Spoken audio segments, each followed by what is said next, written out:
Na continuação da observação sobre as condições e os obstáculos para se tornar um monge taoísta ou sacerdote taoísta no Ocidente, no Brasil,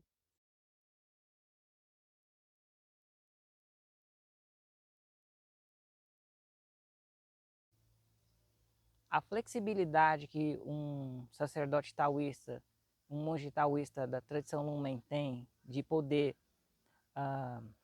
trabalhar, por exemplo, em um supermercado ou em algo que não está relacionado à vida monástica, não descaracteriza os votos e os deveres, as regras que ele precisa cumprir. A maior parte das tradições taoístas onde existe a vida monástica, os monges precisam viver em eremitérios, pequenos templos, florestas ou monastérios. Em geral, os monges não podem viver em casas comuns. Eles precisam sempre usar seus hábitos e permanecerem ali. Ou eles podem também ser peregrinos.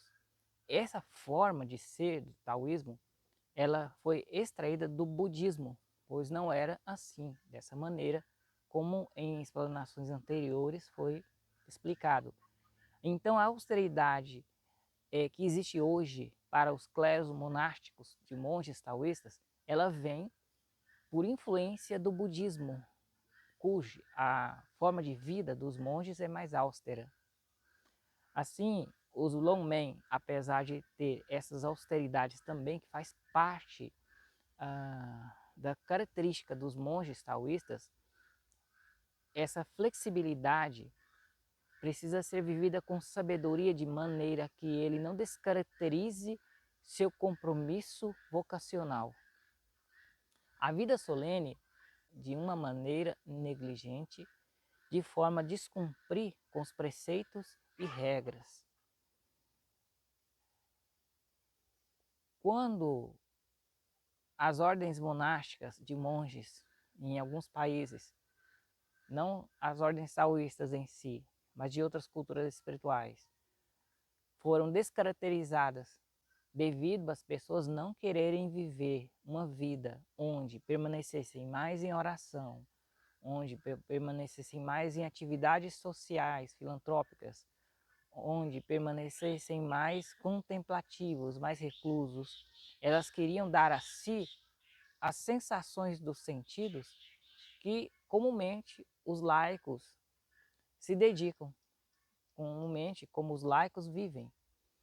E por que aconteceu de haver ordens monásticas onde os monges dessas ordens, dessas outras escolas, ou por exemplo as japonesas, eles passaram a viver às vezes como umas pessoas que vivem no mundo sem a vocação monástica.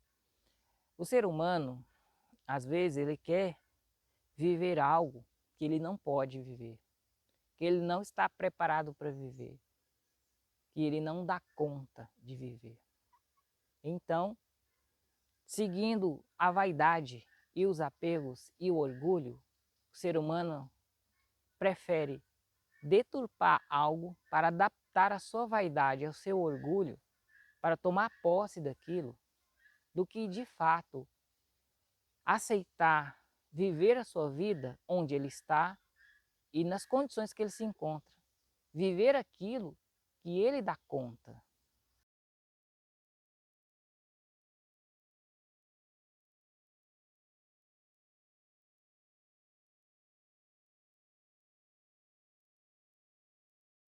Quando o ser humano não dá conta de viver certas condições e ele, devido a seguir essa vaidade e esse apego, ele muda as regras, descaracteriza, torna aquilo não autêntico como era na sua origem, passa a incrementar outras práticas que não fazem parte daquela condição.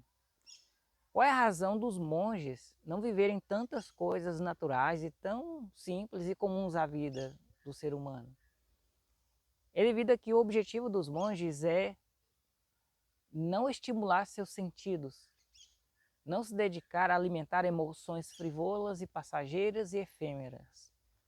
Quando se dá a si mesmo tantas coisas e tantos estímulos, o ser se afasta do silêncio e alimenta no coração, mais ainda, um vazio de tristeza. Por mais prazeroso que seja algo, vai acabar. E aquele espaço de angústia ou de insatisfatoriedade, ele vai gritar muito alto. E essa pessoa vai ter que sair de uma sensação para outro estímulo de sensação, para conseguir viver bem. Existem pessoas muito maduras internamente que são felizes, sem muitos estímulos. Essas pessoas estão bem, elas conseguem estar bem na vida sem se dar tantas emoções. Os monges, eles têm um voto de uma vida simples, devido a que o maior tempo deles precisa estar voltado para a contemplação, para a oração, para a dedicação às pessoas, aqueles que estão abertos ao público e que fazem isso. Quanto mais uma pessoa tem necessidades de se dar prazeres, de se dar posses, de se dar controle sobre coisas, mais tempo essa pessoa precisa ter para se dedicar a gerar recursos materiais e financeiros para pagar por isso. Tudo que uma pessoa traz para a vida dele, ele precisa manter.